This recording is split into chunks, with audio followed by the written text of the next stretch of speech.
Темата ми тази вечер е, почвам да проповядвам. Преображението. Знаете ли какво откровение получих относно това преображение? Това е в Матея 17 глава, от 1 стих. Добре, ще го прочетем. Матея 17:1.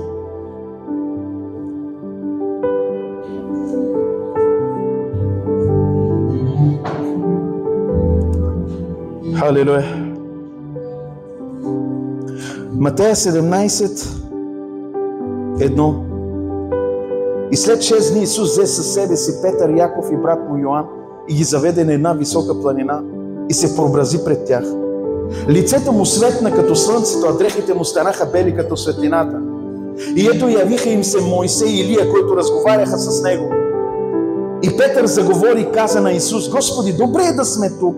Ако искаш, аз ще направя тук 3 шатри. Една за теб, една за Мойсей и една за Илия. И докато той още говореше, ето светъл облак ги засени и от облака се чу глас, който казва: този е моят възлюбен син, в когото благоволих. Него слушайте. И учениците, като чуха това, паднаха на лицата си, много се оплашиха. А Исус се приближи до тях, допря се до тях и каза: станете, не се бойте. И като повдигнаха очи, не видяха никого, освен Исус сам. И като слизаха от планината, Исус им заповяда, като каза: не дейте да казвате за никого за това видение, докато човешкият син не възкръсне от мъртвите. Сега, не е ли малко бизар, че повиква само 3-мата? Петър, Яков и Йоан. Защо той не е завел всичките свои 12 ученика, апостоли? Зададохте ли си въпроса? И знаете ли, докато размишлявах върху това слово, аз вярвам, не казвам, че е така, но аз вярвам за себе си, че те имаха друго разбиране относно Исус. Друго разбиране, който аз знае, че той е бил и човешки син. Ходиха заедно с него. Ядяха заедно, храниха се заедно, молиха се заедно, отиваха на други села и проповядваха заедно. Но тяхното разбиране относно Господ Исус Христос е било съвсем друго. С 2 думи, които аз вярвам, те го имаха за пророк, но не и за Бог.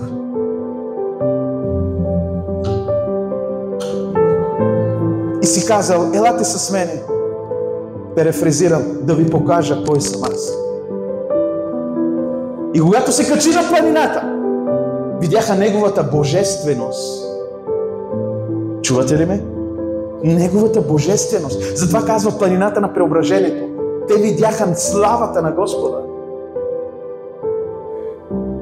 И тяхното разбиране за Него се е променило за цял живот.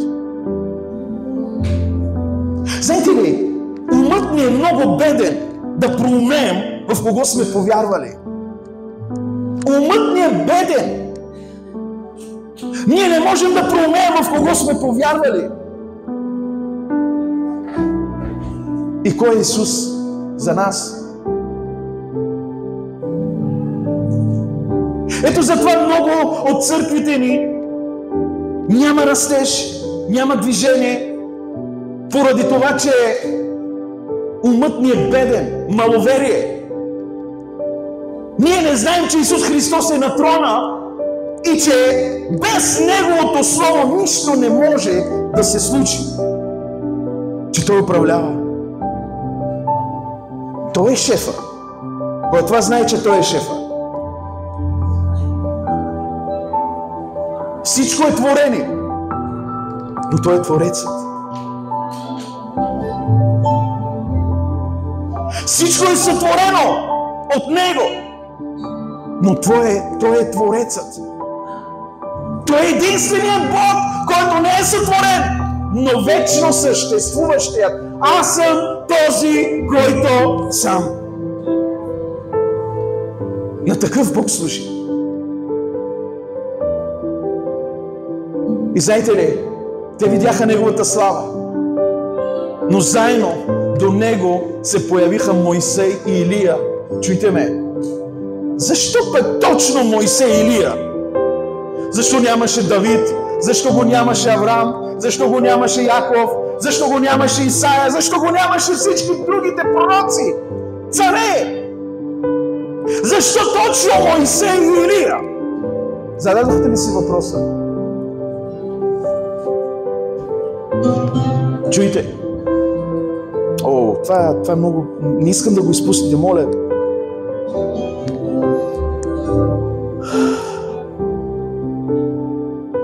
Мойсей е бил там. Кой това знае, че Мойсей не е влезнал в обетованата земя? Защо? Поради законът никой не може да влезне в обетованата земя. С закон никой не може да отива на небето. С дела, дори делата ти, никой не може да отива на небето, дори да направиш най-добрите дела. Той не успял. Мойсей не успял. Въпреки че бил най-смиреният човек, най-кроткият човек, той не успял. И знаете ли? Един Божи човек е казал това. Помните ли призивът на Мойсей? Мойсей е бил в плът, но Исус е бил в дух. Сега се размениха ролите. Мойсей е бил в плът, Мойсей е бил в дух. Когато Исус Христос го призовал в служение, той каза: събуй обувките, място, където стоиш, е свято място. Отиди и избави моят народ. Знаете историята. Но сега се размениха ролите. Мойсей е на небето, Исус е на земята. Мойсей не успя да влезне в обетованата земя, докато Исус дойде, за да вкарва всички нас на небето.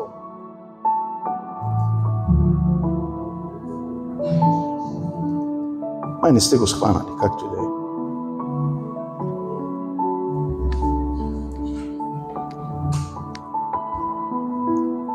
Знаете ли, че имаше друг пророк, Илия?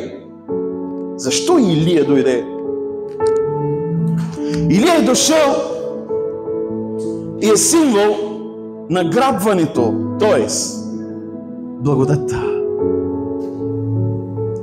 Илия се възнесъл, който е символ на Исус Христос, но оставил кожуха на Елисей, т.е. църквата, благодатта. Ето защо Исус си казал: делата, които върша аз, и вие ще ги вършите, и по-големи ще вършите. И знаете ли какво видях на тази планина? Законът и благодатта. С две думи той каза на своите ученици: аз съм изпратен заради вас. Понеже те са чули Божият глас: този е моят възлюбен син, в когото е моето благоволение. Който говори: по това време свидетелството на двама и трима, то се приема за вярно. С две думи, Исус не е бил сам, но Отец е бил с Него. И още двама свидетели са дошли: Мойсей и Илия. Мойсей, който е символ на законът, Илия е символ на благодатта. Скъпи приятели, много пъти сме говорили за благодатта, за благодатта, за благодатта. Но много от нас се възползват от нея. Знаете ли защо? Понеже не сме срещнали истинският Исус. Яков, Йоан и Петър са видяли славата на Исус. Защо много хора днес им говорим за покаяние, за промяна, говорим и за поправление, но много хора са едни и същи. Знаете ли защо? Не са срещнали истинският Исус.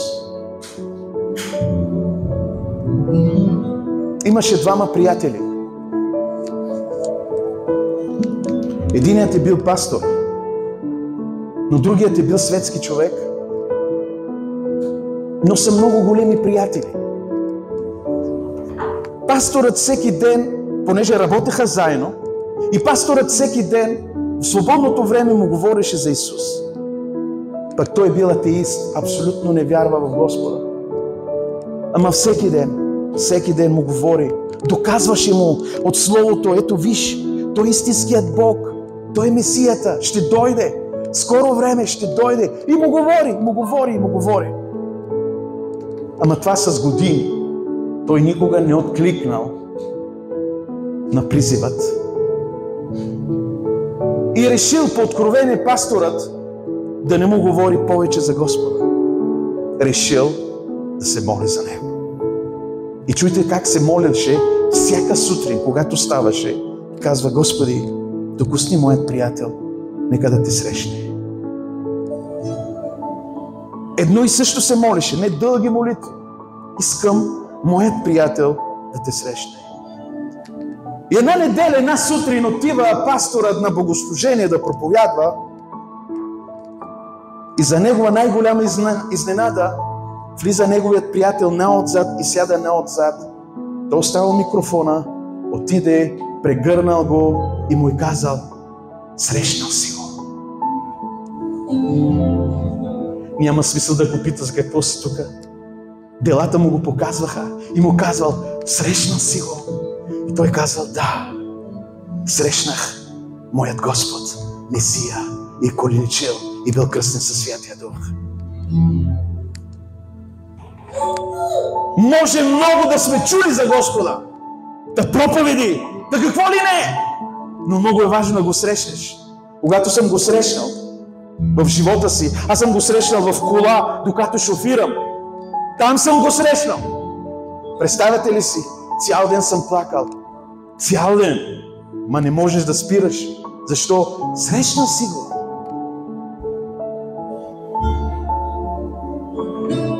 И знаете ли, няма нужда някой да ти каже: промени се. Ти чувстваш Неговата божествена любов. И Неговата божествена любов, тя те променя. И да искаш, няма как да ходиш в грях.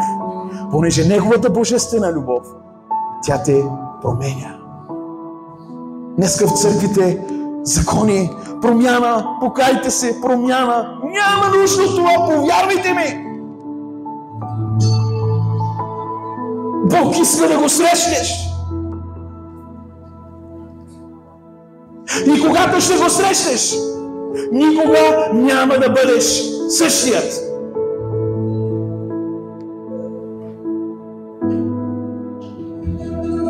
Защо?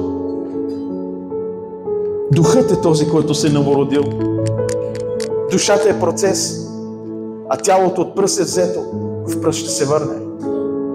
Но духът, той е този, който е новороден в тебе, който ти говори.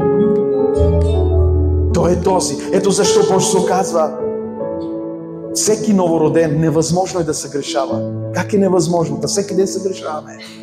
Да, ама духът никога. Новороденият дух никога не се грешава. За какво искам да ви кажа с това? За да преминем от другата страна, в другото ниво. Всичките тези години Бог те е подготвил за това. Бог те е подготвил за това.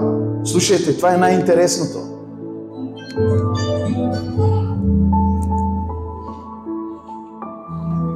Свърши времето на игрички. Свърши времето. Идва неделя, взимам семейството, идвам на църква, което не е лошо. Но преди малко нещо пастор Андрей казал. В службата, помните ли колко пъти съм казал, че църквата е най-голямото лицемерно място. Много пъти съм го казал, нали? Знаете? Защо? Ами идваме кротки, сядаме, слушаме, покланяме се, но отиваме, излизаме вънка абсолютно съвсем други хора. Това имам предвид. Но свърши времето на това, пак го казвам, чуйте ме! Промяната не трябва да бъде в църквата. Промяната трябва да бъде на улицата, на работното ти място и в семейството ти. Там трябва да бъде промяната. Промяна не трябва да я показваме пред хората. Но промяната трябва да показваме на себе си. Че наистина сме променени. И кога ще стане това? Когато ще срещнеш истинският Исус Христос, Месията. Обръщам се към всички служители, миряни, към всички.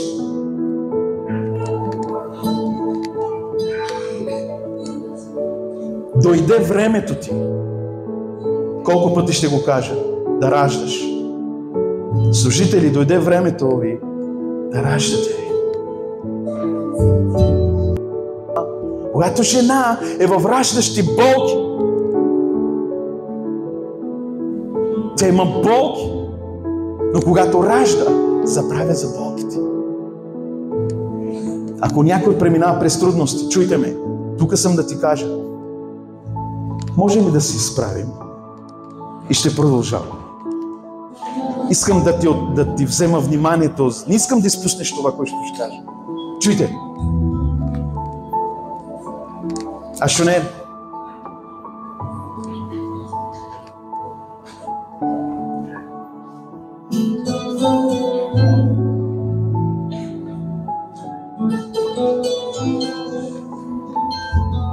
Тук не става въпрос за жени само. Става въпрос и за мъже. Как те така могат да раждат? Това говори, разбира се, за духовни неща. Много от вас преминавате през трудности. Пак казвам. Но дойде времето да раждате. Всяко добро идва след болки. Кажи на човека до себе си тихо. Всяко добро идва след болки.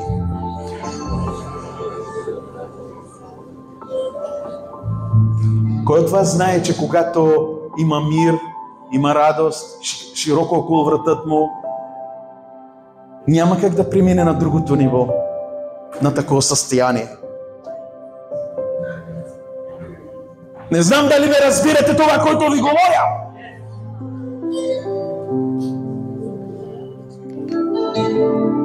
Твоята трудност Бог ще преобърне в радост.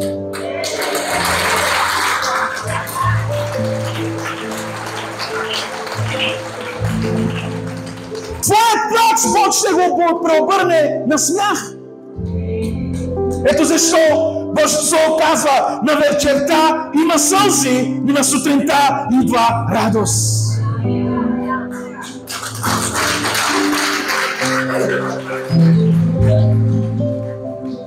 Йосиф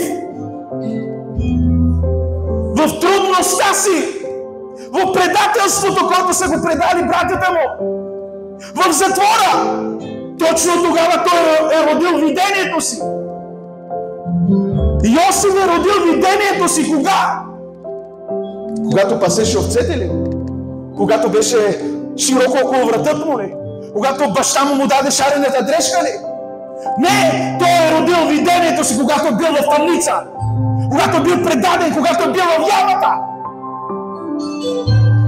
Видението, което Бог му е дал, дойде от тогава, когато издържа всичките болки, които са му нанесли братята му.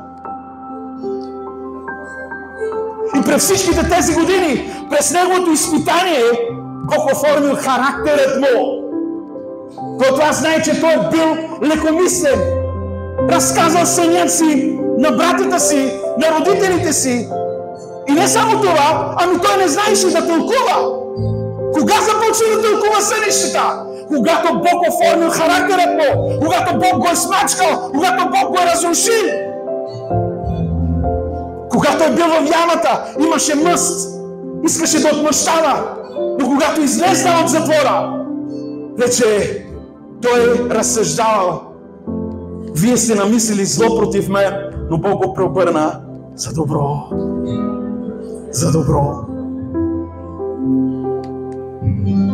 Давид е бил цар само над Юдея. Синът му Авесалом се изправил против него.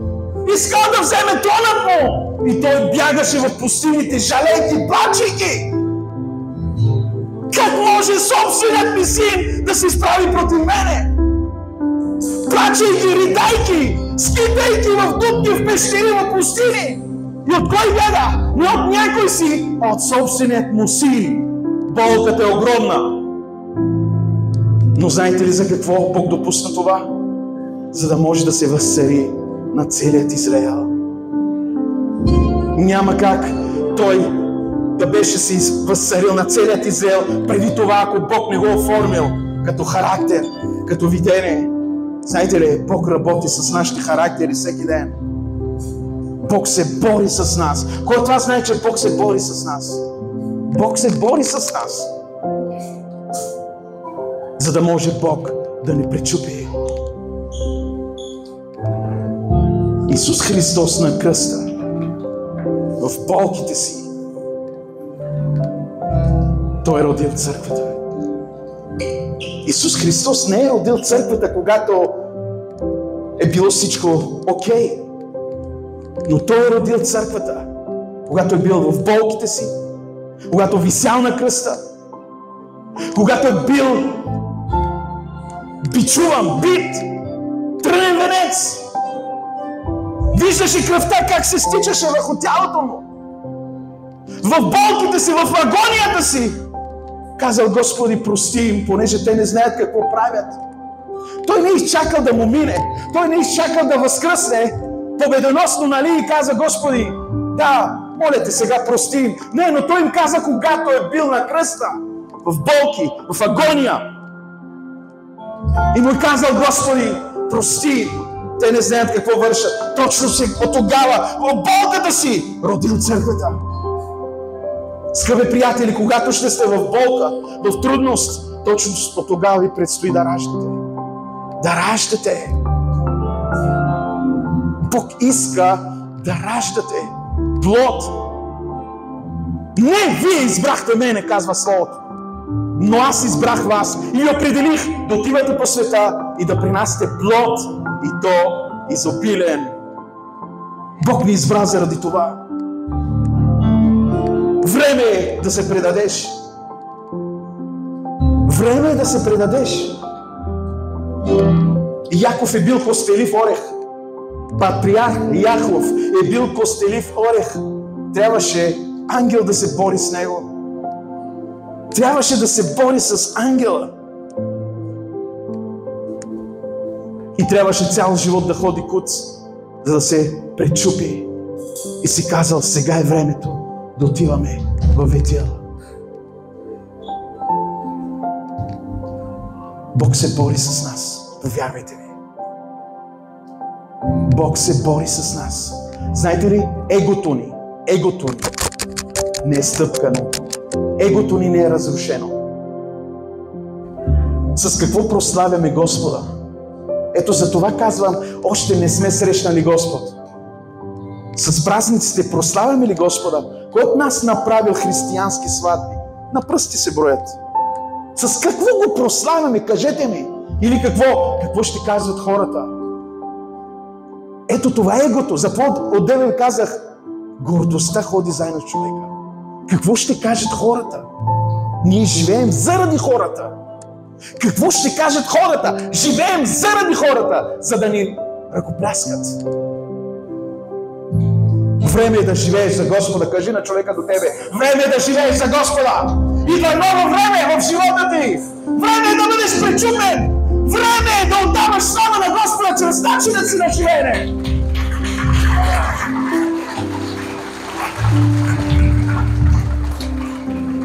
Предстои ти да минеш от другата страна, подготви се.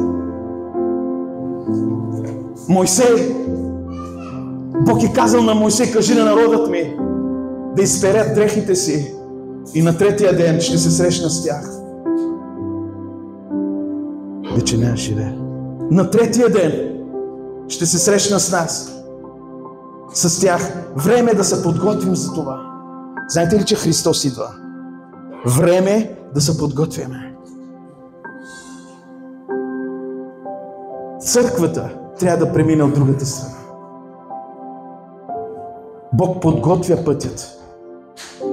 Когато Бог е казал на учениците, качете се владят, отивайте в другата страна. От другата страна имаше конфронтация. Буря се издигна. Значи нещо добро щеше да им се случи. Амен? Време е да преминем от другата страна. Скъпи приятели,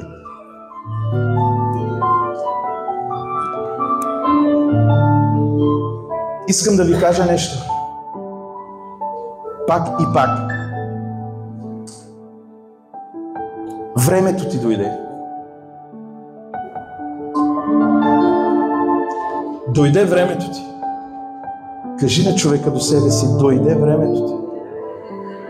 И сега е времето ти. Скъпи служители, дойде времето ви. И сега е вашето време. Сега е вашето време. Бордо трябва да бъде превзет. И това е вашата отговорност. Дойде времето ти. Какво имам предвид, ще преминеш от другата страна? Да бъдеш влиятелен. Нов сезон в живота ти. Нов сезон в живота ти. Нов сезон в живота ти. Нов сезон в живота ти. Искам да ви кажа едно преживяване от мен. В едно нещо, когато имаш конфронтация, знай, че това е от Господа.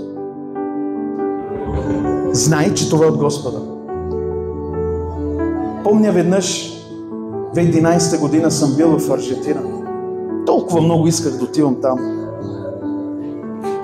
Да служа там. Служих 20 дена и Бог толкова много ме употреби. Върнах се. Оттам разочарован. Много. И Бог ми говорил: защо плачеш? Защо си разочарован? Аз те изпратих.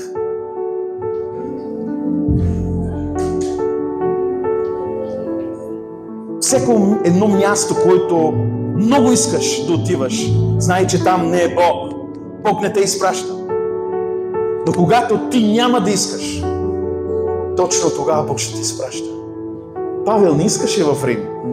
Когато това знае, че Павел не искаше в Рим. В Рим по това време е било най-трудно да благовестваш. Но въпреки всичко той се покорил. И въпреки през всичките тези трудности, Павел през какво е преминал, но Бог го потребил там. И Рим е бил евангелизиран. Мястото, където ти не искаш, точно тогава Бог ще казва: тръгвай. Твоята воля ще бъде извън Неговата.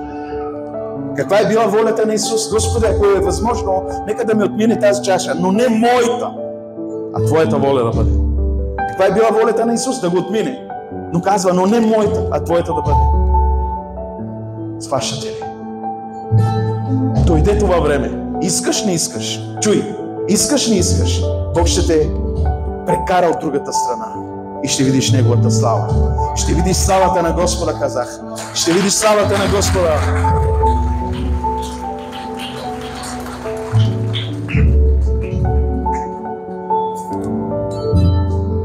Ето какво, с това и заключвам. Чуйте.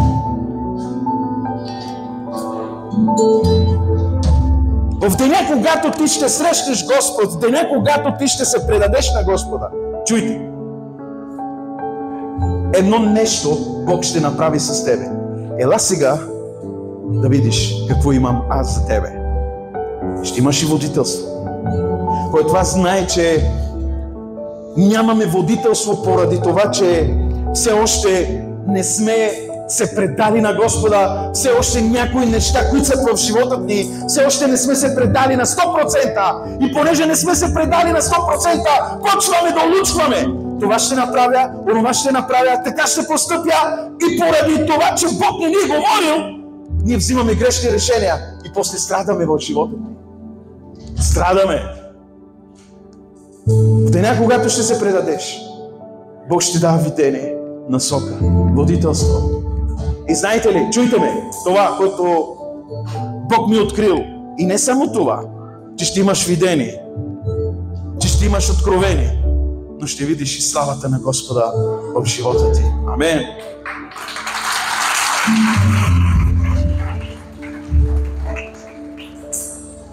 И Бог ще направи огнена стена около тебе, около дома ти.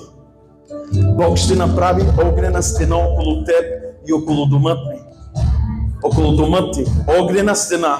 Какво говори това? Това говори, че нито едно оръжие скроено против теб няма да устои. Но ти ще победиш всеки език, който се изправя против теб в съд. И не само това, но твоето наследство е това в Господа. И не само това, и не твоята правда, но Неговата правда в тебе. Не нашата праведност, а Неговата праведност в нас. Амин. Нека да отдаваме слава на Господа.